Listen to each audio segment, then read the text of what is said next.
We've established across the mini-series so far that businesses in the Nordic region have their own innate perception of how to do business, one which differs from the rest of the world. The question we're yet to answer is, how does Nordic leadership hold up when it's applied at a global scale?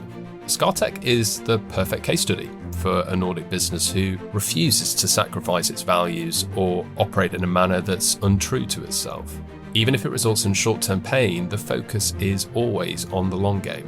Terje Pilskog has been in the renewable energy sector for 2 decades and CEO of Scatec since 2022.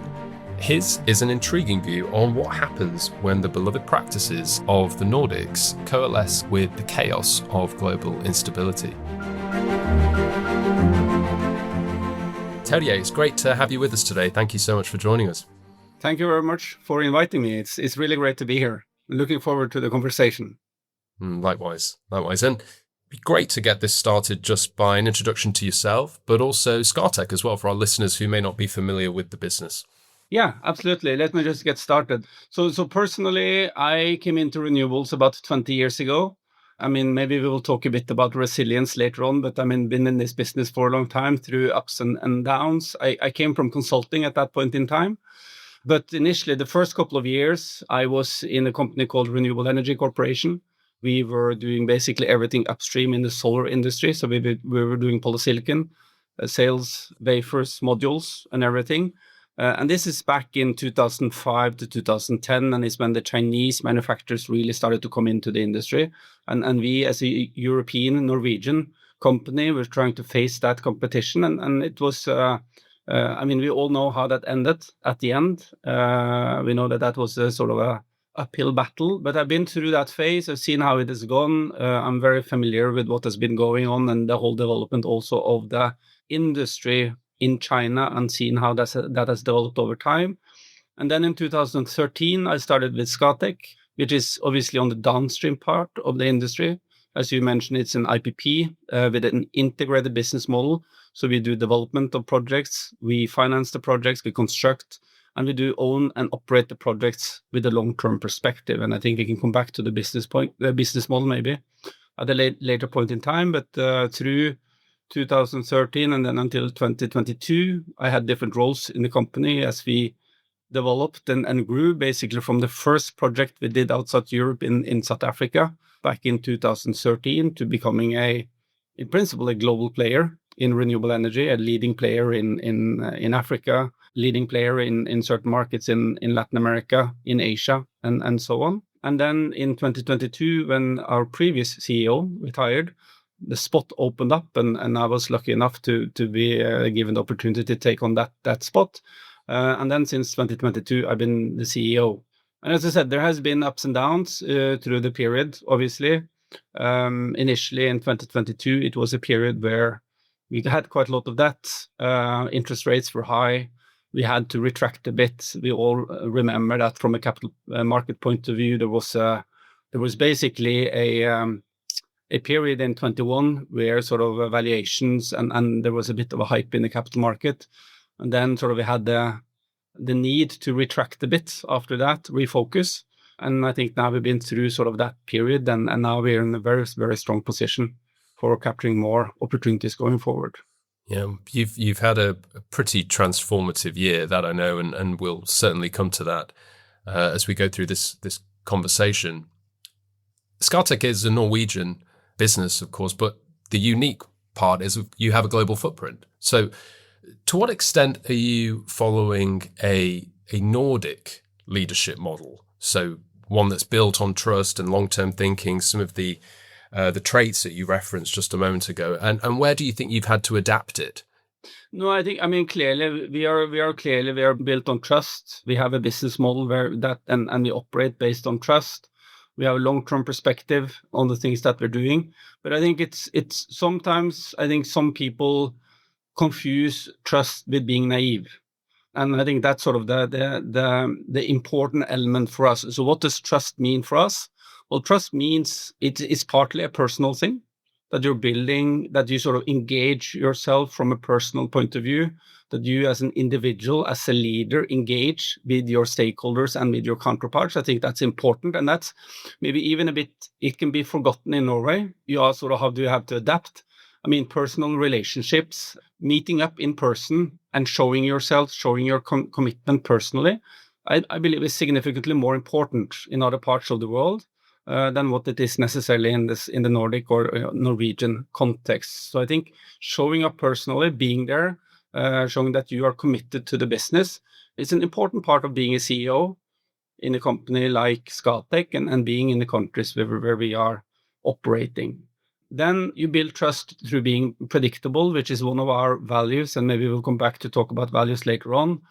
But it's about being predictable. Predictable means doing what you said that you're going to do, delivering on what you've said that you're going to deliver on, and importantly also not make promises that you cannot deliver on, and being transparent from that point of view. And I think the transparency is an important Norwegian or Scandinavian trait that is important and that I feel is appreciated. But then obviously, as we talked about, you can't confuse this with being naive. I mean, we are operating in a complicated, turbulent world out there, and you have to be incredibly diligent. So obviously, from a diligence point of view, from making sure that we are checking all our counterparties, making sure that we have all I's dotted and T's crossed in our agreements, making sure that we have sufficient types of guarantees in terms of all the business that we do. You can't forget that. You cannot do business deals only based on trust, but you can build trust to generate business, and you can build trust to be in a position to do more business over time. So I think that's sort of an important part of it. Don't confuse it with being naive, because then you might then quickly end up in a very difficult situation. It's fascinating. We talked a lot about trust through this Nordic series that we've been running, and it's been a pretty consistent thread across our discussions. And trust can often be described as a Nordic trait. You mentioned transparency as well, and it feels almost like a currency of business, of doing business in the region. In your experience, and particularly taking that and then applying it globally, do you see trust as a competitive advantage when you're operating globally? Does it get tested when you take it out of that local context and you apply it at a global level? I think, in general, I think that the Nordic approach or Norwegian approach to doing business is a positive thing. I think on average it's going to be positive over time, especially if you have a long-term perspective. When you stick to sort of your transparent way of doing business, when you stick to being trust-based, building relationships over time, I mean, there are also situations where it's going to not play to your advantage. There will be, in the short-term situations, there will be other players that might not play based on the same values or the same rules or the same principles as you're playing. And on a short-term basis, that might put you at a disadvantage. It might also imply that in certain situations you might lose business, because otherwise other players are not being as transparent and upfront as you are. So that you have to be aware of and take into consideration. But I think it goes back to where we started. I mean, if you take the long-term perspective, if you want to sort of build a reputation over time as being somebody that can be trusted, I think that plays to your advantage over time. And in the long-term perspective, I think that you are going to get benefits out of it. But I mean, clearly, there are situations out there where other players are seeing an opportunity to get into business and not necessarily doing it based on being fully transparent in different kind of negotiations, for instance. And particularly in the sector within which you're operating, Terje, I can imagine you're working with long-term projects and very complex stakeholder groups, and this transparency, I'm intrigued. That has to be beneficial when it comes to securing confidence and commercial advantage to a point as well in growing the business. What does that actually look like in practice for you at Scatec as you build that transparency into your culture, your way of doing business, your approach? What does that actually look like? No, it can be, I can take sort of a simple example. It can be in a situation where you are in contract negotiations And you know that the competition in these contract negotiations might not only be based on price, but it can be based on how quickly can you deliver. It can be based on quality. It can be based on other elements. And then the question is, are you in those situations going to offer a bit more than what you know you're going to be able to deliver? Or are you going to say, okay, I stick to what I can deliver. I know as long as I stick to this, and I can try to do it faster, I can try to do it cheaper, but this is what I can promise. And then you know that if you get the contract or if you get the opportunity, then you are confident that you will be able to deliver, or maybe you can even over deliver, but at least you are not promising more than what you can offer. I mean, this is the type of situation where you have to decide what your approach is going to be. Because if you stick your ground and you say, okay, I can't do better than this, this is the best I can promise that I will be able to do, you might lose the contract. But if you still get the contract, then you know that they see that you are actually delivering. You will start building that trust. You will start improving your reputation. And, you know, even though it is so that in many of our markets, I mean, our counterpart might be a Minister of Energy or a Minister of Electricity. And, you know, even though you might do 1 or 2 or 3 projects in one country and maybe sort of the scalability is not more than that, people talk together. Ministers talk together, stakeholders talk together, financial institutions talk together.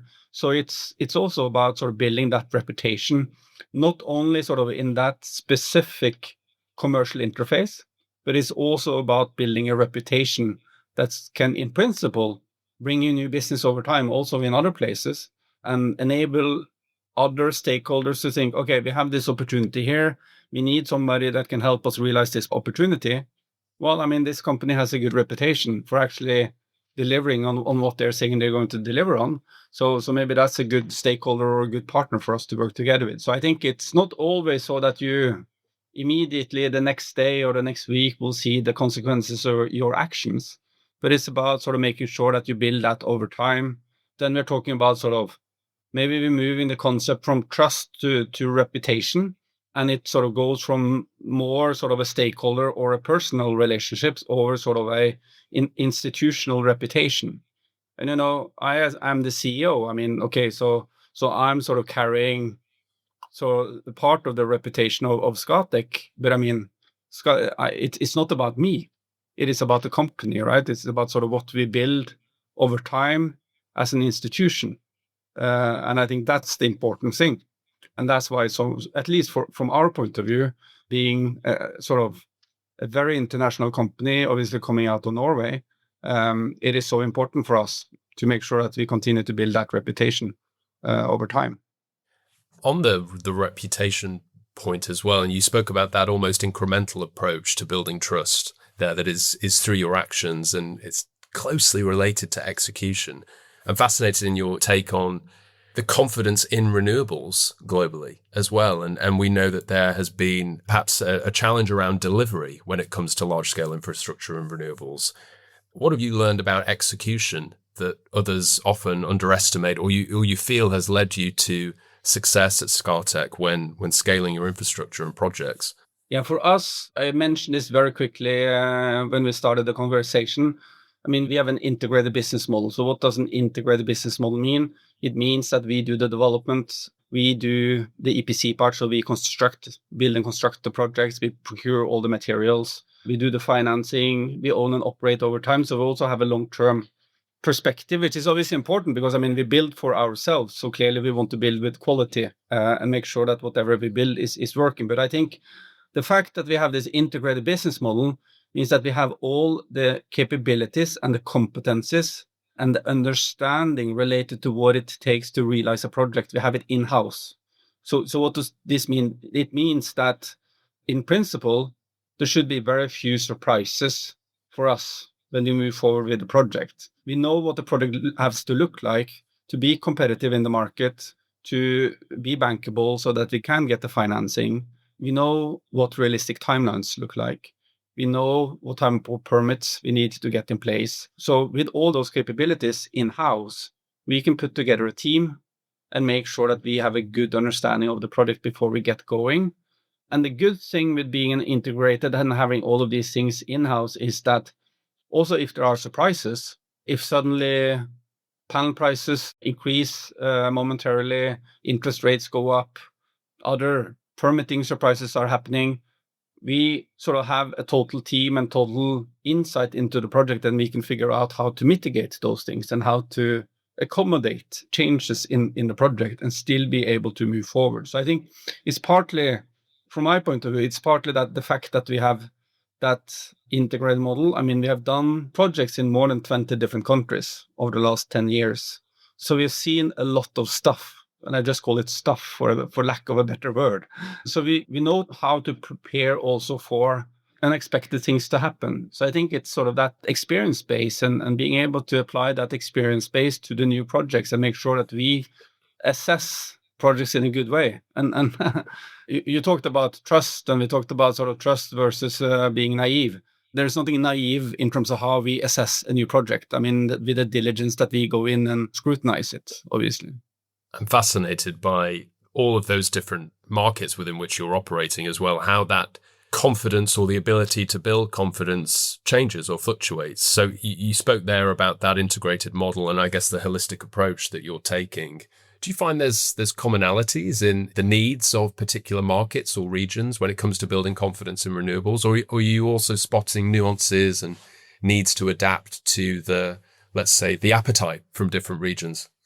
No, clearly, I think there's a lot of hearsay, let's call it that, and rumors about what renewables is and what it is not, and the competence or sort of the educational level in terms of what the renewables can do is obviously varying a lot between different markets. What it takes to realize a robust renewable project, the understanding of that is very different.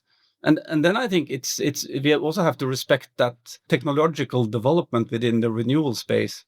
It is going so fast that sort of if you're sort of looking into a report with estimates from 2 years ago and you're trying to apply that to what it is today, I mean, today is completely different. So technology development, especially now with what is happening on the battery side, is going so fast. So what we can do with renewables is so much more than what we could do only 2 years ago. So I think there is a gap. There's a significant gap in most markets in terms of what renewables can do and what it can actually do. I think part of the challenge is that in some markets, some countries are relatively small, and sort of the ability to build up experience over time is more limited, and the building up that understanding over time is a bit more limited. In Africa, for instance, there are so many advisors running around telling governments about what renewable can do and what it cannot do. So I'm sure to some extent that can also be quite confusing to certain countries and certain decision makers, and we see that quite a lot as well. So yes, we see a wide range of understanding in terms of what renewables can do. I think if you look at where renewables are today and what has happened over the last couple of years, it has in principle been, I call it a revolution. With renewables, we can now provide baseload, flexible electricity that also can provide the services to balance the grid. All African countries, to the extent that they can accelerate the deployment of renewables, would save significant amount of money on electricity. And obviously, coming from Norway, somebody think this is sort of a strange thing to say, but electricity generation from fossil fuels is very expensive. Is currently being subsidized to a large degree in most emerging markets. Renewables is by far the most competitive source of electricity, and currently is to a limited degree subsidized in all of these markets. So to the extent that you can replace diesel generation, heavy fuel oil generation, or even gas-based power generation, it is taking down the cost of electricity in these markets. And you mentioned some of the advancements, Terje, there as well around technology and the way in which renewables themselves have advanced, even in such a relatively short period of time. How are you as Scatec leaning into, let's say, the advancements in technology and the ability to improve performance today? How do you see that evolving, and how are you building a culture that embraces that adaptability and that agility that's needed to lean into some of the advancements that we're seeing? Yeah, you're sort of touching upon sort of a very interesting theme there. And one, I mean, I said that one of our values, we have 4 values in Scatec. One of our values is being a change maker or being change makers. So we do want all our employees to have sort of that change making approach, where sort of if you see a hurdle, it's a challenge, you try to find a way to overcome it, and sort of that's sort of what we try to build into the culture of the company. I mean, from a technology point of view, we are completely technology agnostic. Obviously, subject to being renewables, but on a general basis, technology agnostic. So we will at any point in time try to stay on top of, ahead of what's going on the technology development. And obviously today most of this is coming from China in terms of sort of coming out with the improved technology across solar, wind, batteries, and other types of technologies. And our role is to take the latest and, to the extent possible, even foresee what is going to come 1 or 2 years down the road and apply that to our markets, to propose what we can do to our customers, and make sure that we are at any point in time, as you said, staying ahead. And then I guess the core of your question is, how do you institutionalize that level of innovation? How do you institutionalize sort of the whole organization being change makers and seeking sort of to come up with new things and applying the latest and the greatest into new concepts? And I think we do it through making sure that we have, first of all, we have a matrix organization where we have certain functions that are managed from a central point of view in terms of technology, in terms of procurement, engineering, some financing aspects of it. And then we have local teams that are basically managing the project from the beginning until the end, and having then the project ownership, the asset ownership throughout the lifetime of the project. So it is combining those and making sure that the teams that are sitting there doing project development, understanding what the challenges are in the specific market, they get access to the latest things that are happening on the technology side, and they also get inspired by what is possible to do in other regions. So for instance, 4 years ago, we built a hybrid project in South Africa. It is a project based on solar and batteries that can deliver electricity 16.5 hours a day, so close to being base load. And then that inspired our team in Egypt to also integrate batteries into our projects in Egypt and basically offer something similar to the Egyptian government. And now the ministry in Egypt, he's then talking to the ministry in Jordan, telling about sort of the project that we've done in Egypt, and also getting then the ministry in Jordan inspired in terms of what renewables can do, right? So it's making sure that the people, at least at certain levels, they talk to each other, they communicate, they do brainstorming together, understanding what is available, understand what other people have been doing other places, and through that, with a mindset of also always trying to sort of challenge what has been done, challenge the last project, what can we do better in the next one, what can we do different in the next one. I think it's trying to sort of make sure that the whole organization basically lives that value of being change makers. But it's as much through creating a culture and some certain types of values in an organization, making sure that we recruit people in that share those values and share that type of thinking and has that mindset, as it is to sort of try to hardwire some kind of process that is going to achieve the same. So you need to sort of have that vibration in the organization, I think, in order to make it happen. Yeah, lean into the behaviors versus just the processes. Yeah, exactly. I guess then it becomes this kind of let's say self-created, self-generated way of sharing learnings and building success, right? Building on each other's success. How do you maintain a consistent culture when you're operating across such different markets? You know, you mentioned the game changers value. What other non-negotiables do you have versus where do you think it's really important to flex? No, I think it's important to flex in terms of testing out new concepts, out new business models, and everything. But I mean, where it's non-negotiable, as you call it. I mean, integrity, and also sort of when we do employee value proposition service within the company to sort of test, okay, what's the most important thing for our employees? It's actually almost mind-boggling how clear integrity comes out as sort of the key thing for this organization, which is spread around 20 different countries. And you have sort of one thing that sort of comes out that clearly across the organization. I mean, we are a relatively young company, at least, sort of if you should sort of take the bigger perspective on things. And we've been very consistent on what's our purpose and what are our values. And to some extent, with some differences, obviously, is our business model for the last 15 years.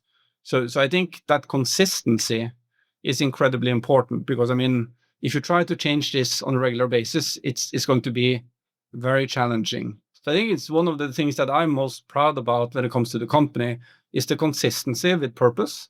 The purpose is improving our future, and it's about delivering renewable energy on a global basis, where it matters the most. And the values are also consistent and has not been changed. And obviously that gives you the opportunity to institutionalize it over time. I mean, obviously when I travel around and I speak to the organization, or when the executive management team travels around, we always talk about what is the purpose and what are the values of Scatec. So I think that's one thing. And then I think it's all obviously incredibly important also that you sort of bring this into your recruitment activities. I am a strong believer in recruiting for talent and recruiting for values. I mean, we have the business model, we have the tools, you have all of that. Obviously, when we recruit a lot of people, you need to bring people in with the experience and the competencies as well, because sometimes you just need to plug them into projects and you need to get going. But underneath that, it needs to be mindset basis, it needs to be values, and it needs to be the underlying purpose that we are working for. And it's that long-term perspective and having that consistency, I think, it comes up repeatedly in Nordic leadership, and taking that long-term perspective of resilience, of consistency. But there's always this tension, isn't there? And you've referenced it earlier on, between that long-term perspective and some of the short-term pressures. So when the market around us is incredibly volatile, or some of the geopolitical uncertainty we face at the moment, I think it's really, really interesting to dig into, in your world at Scatec, what has tested that resilience and what have you changed as a result? How have you built resilience into the system almost? Because values and the long-term vision is one thing, but actually building those behaviors into the system is quite another. So how have you approached that? I think, as you said, there's been, in the renewable energy industry, there has been many ups and downs. It has been times when the industry has been talked down. It has been times when the industry has been less competitive. Since I started in the industry, solar panel prices have come down by 97%. It's a mind-boggling number in itself, right?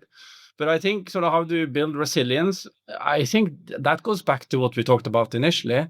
It comes back to consistency, and it comes back to purpose, and it comes back to making sure that you build an organization that have a similar perspective on what we're doing. And I think sort of this perspective on the fact that renewables is sort of renewables is a winning technology.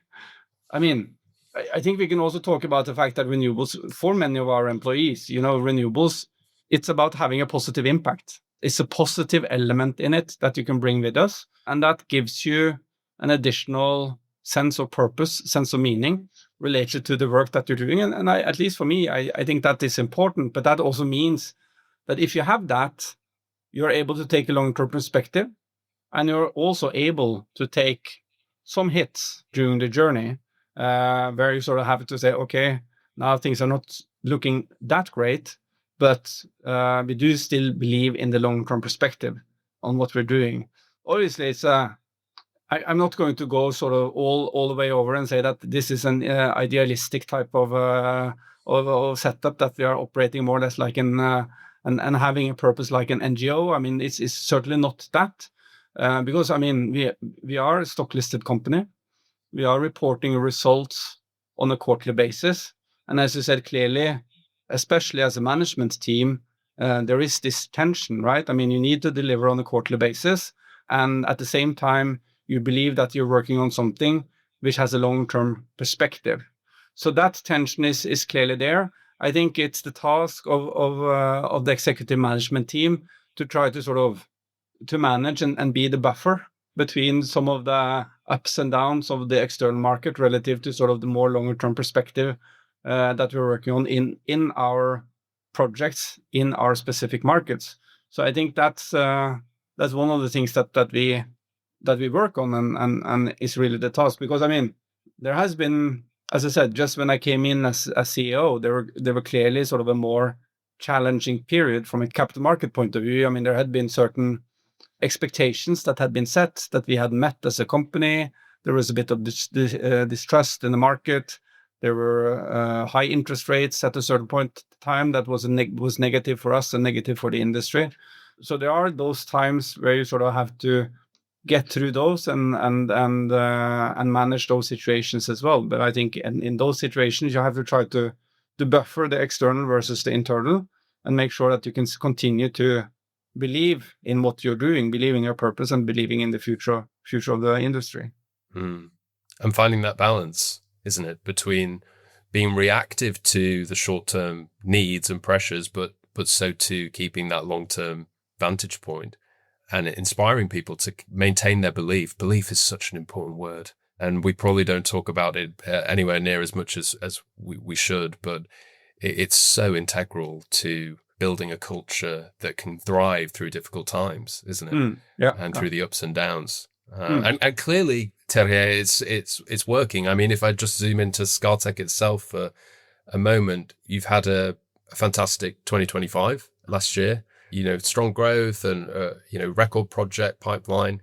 But what's it taken to deliver that level of performance? And where has the discipline been hardest in getting the business to that point of growth? Because it's quite a transformative year for you, wasn't it?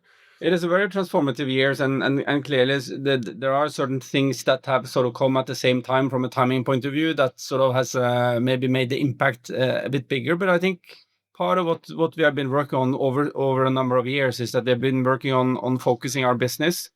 We've been focusing our activities in countries, in markets where we do see that renewables fundamentally is by far the most competitive source of electricity, in markets that have a certain size, so that we know that, back to what we talked about, building a reputation and trust, so that there is this opportunity to do repeat business. And once you learn the market, once you get to know the stakeholders, you have opportunities to do projects over and over, more and more projects over time. And sort of where there is a, not necessarily commitment on the green transition from a climate point of view, but a commitment to the energy transition, because it makes sense for that country to increase access to electricity in the population, to bring down the cost of electricity, and improve the situation around electricity and energy security. And I mean, especially what you see in the world today with everything which is going on from a geopolitical point of view, with the war in Iran, which comes 4 or 5 years after the war and the last energy crisis with Russia invading Ukraine. Energy security is just getting higher and higher up on sort of the list of priorities in so many countries. So I think it's important, has been very important for us to focus on a select number of markets where we see the business rationale for renewables be very strong, markets of a certain size where we can grow over time. And then we sort of been building positions in a number of markets. And during 2025, a lot of that has come to fruition. Then at the same time, we've been working on cleaning up the portfolio, selling out projects, exiting markets where we don't think it makes sense for us to continue and doing business and trying to grow going forward for a number of different reasons. But we have been working on that as well. And we have also had some important, I would say, divestments during 2025 that has closed in that year, and which is basically supported those also from a balance sheet and leverage point of view. So I think in 2025 we've seen that we have sort of made significant advancements based on the strategy that we put out a couple of years back, but some of those things have at the same time come to fruition in 2025. And that's why, as you say, when you see the results of good work from the whole team and the whole organization over some time coming together, then it comes forward as something which has been quite, as you said, transformative for us. Hmm. You touched on something there with regards to the balance between reliability, energy security, and let's say the transition and the sustainability of the energy transition and that angle.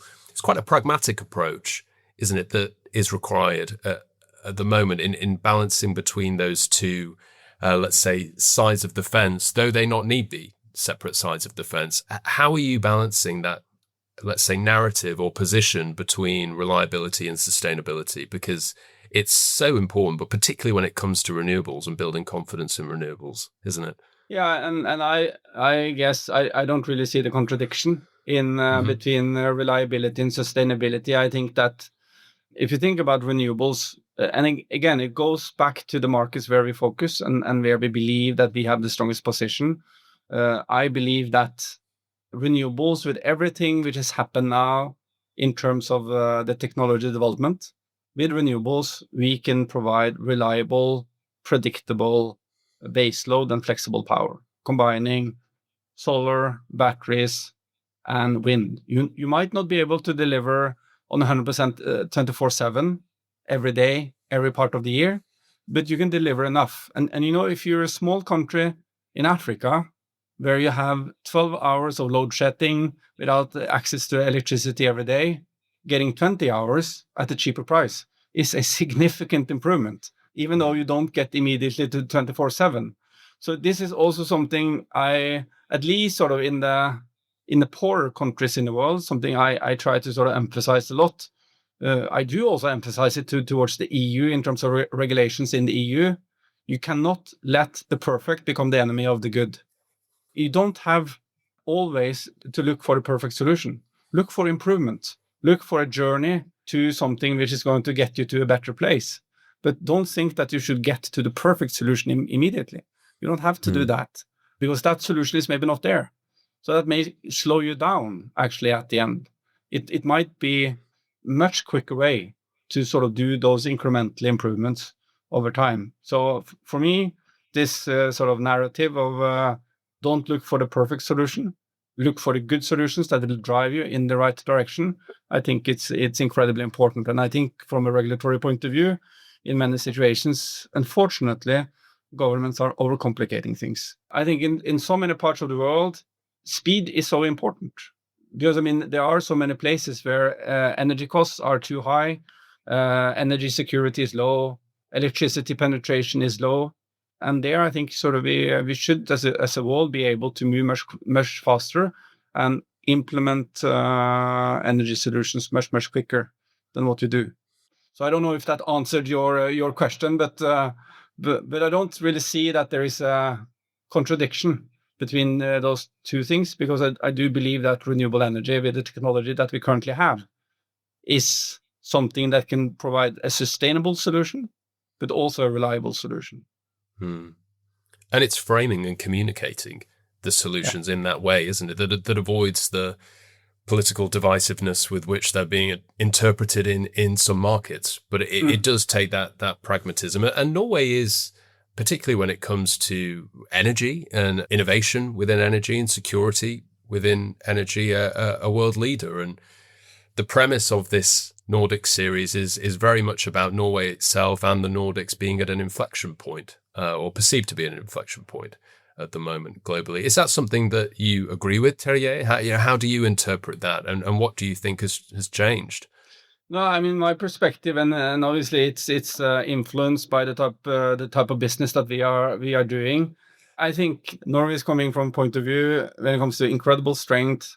Obviously, when it comes to the economic situation of the country, when it comes to our electricity history, where basically all our electricity generation is renewable already. When it comes to our energy situation, where we sort of been developing into a leading oil and gas country, where we had a lot of technology development, but we also had sort of a model in the society where we've been able to capture a lot of that wealth for the state. So we come from a point of view of strength. And I'm not going to say it's my mission, but my perspective on this is that I think sort of with that, those types of capabilities, we have so much to contribute with on an international basis and on a global basis. And taking the capabilities, taking our values, taking part of our capital, part of our technology, even though China is obviously leading on technology development, specifically within renewables, and using that to drive the energy transition globally. And I think sort of that's how I think about sort of the position of Norway. I think we have a fantastic starting point to have a lot of impact in the development and the pace, driving the pace of the energy transition globally. What do you think will define, let's say, the leading or most successful Nordic companies globally in the next 3 to 5 years? I think the world from a technology point of view, from a geopolitical point of view, is sort of ever changing, and probably ever changing at an increasing pace. I think if you as a Norwegian company, if you want to be successful globally, if you want to be a leading company within your space on a global basis, I mean, it's not like being a Chinese company, right, or a US company where you have a domestic home market and you can then succeed in your home market and you can just copy that and move to the rest of the world, because you will not grow scale on a global basis by succeeding in Norway. So I think it's incredibly important if you want to succeed globally as a Norwegian company that you need to be, it maybe sounds stupid, but extroverted. You need to be focused on what's going on outside Norway. And it's not like sort of a 50-50 relationship. It's not sort of 50% Norway, 50% outside. I mean, you really need to engage intellectually and mentally in terms of what's going on globally, understanding the world from a different perspective than from a Norwegian perspective. Because if you see the world from South Africa or from the Philippines or from Brazil, the world looks so different than what it looks like from Norway. So I think it's important to sort of bring in that global perspective. And then I think it's incredibly important to be curious, open-minded and curious. I mean, you talked about sort of the Norwegian perspective, and I think one of the things that I believe is one of the strengths of Scatec as a company, and to some extent it comes from maybe the Nordic culture, and to some extent it comes from the people that we hire. But it's being solution oriented. It's having a positive perspective on things. It's not starting out by being, I don't know, difficult or not controversial, but conflict oriented and looking for conflicts, but always having a positive perspective on things and being solution oriented. And again, this should not go over and to level of being naive, but it's sort of it's having that positive perspective, optimistic perspective on things. And I think that is sort of also a very important driver, because you see, I mean, there are so many different ways of doing things globally. So you need to have that perspective. Yeah.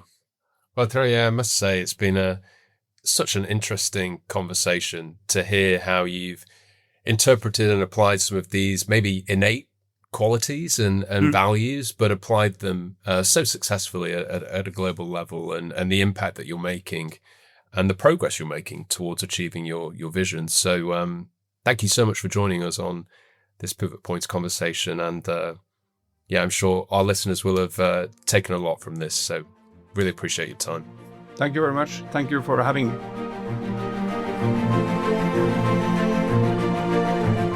Thank you so much for listening to this episode of Pivot Points as part of our Nordic Takeover series. If you enjoyed this episode, you can find more fascinating conversations with industry leaders in our previous episodes. You'll find us wherever you get your podcasts. And if you want to know more about Brandpai and how we deliver impact in the pivotal moments that matter to you, head over to brandpai.com. See you next time.